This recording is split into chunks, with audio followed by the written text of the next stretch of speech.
obviously thrilled to be going back to Isleworth again for yet another outstanding collegiate event, one of the top collegiate events in the country from start to finish, how they take care and treat the student athletes and how they prepare the golf course. It is truly a championship golf course and a great test of golf, demanding in all aspects, demands your respect, demands your patience, demands discipline. And we've had some success at Isleworth. We played in the tournament 2 previous times, finished third first time we were there, when Jorge Campillo and Alex Martin, I think, tied for second. Then last year we tied a great California team for fourth. I think California is back in the field. They're #1 ranked team in the country. I think there are 8 or so teams in the top 25 in the country, and every team there is in the top 50 in the country. It's a high quality field. So, 3 of our players played in the event last year. We're going to rely on those 3 players a lot. That's Brant Pieper, David Mills, and Corey Zadonis to kind of lead us. And we've already had a number of conversations and team meetings about what we feel like we need to do, how to approach and attack the golf course. The other 2 players, Michael McGee and Ugo Menendez. Ugo brings an unbelievable amount of confidence in with him to this event. He's anxious and ready, and I think he will be ready for the tournament. He's got a great short game, and that's the kind of golf course that demands that short game. Michael McGee is back after a couple tournament absences with his illness, and we were going to really need his determination, his grittiness, if you will. He's kind of a grinder, and that golf course can require you to grind, and I think that will be a big boost for this team. Also, we were lucky enough to play the golf course last year spring break, so everybody's seen the golf course. And when we played at spring break, it was a qualifying round, and it was demanding. It was windy, it was rainy, it was hard. It was a hard golf course. So we take that with us as well, and the knowledge that we've seen about everything that Isleworth can throw at us. So it's going to be a fun tournament.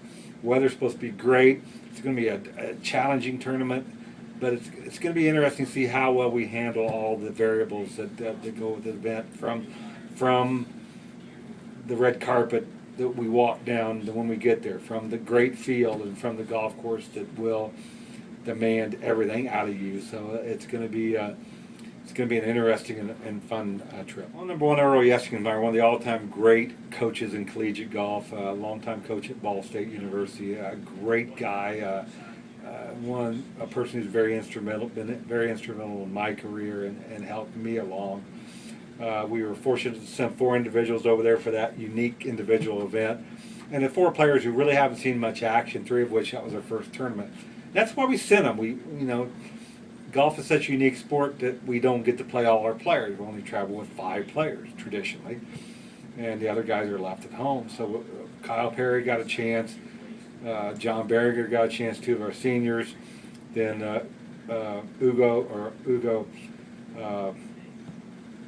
Max Collin, and Nicholas Grubnich.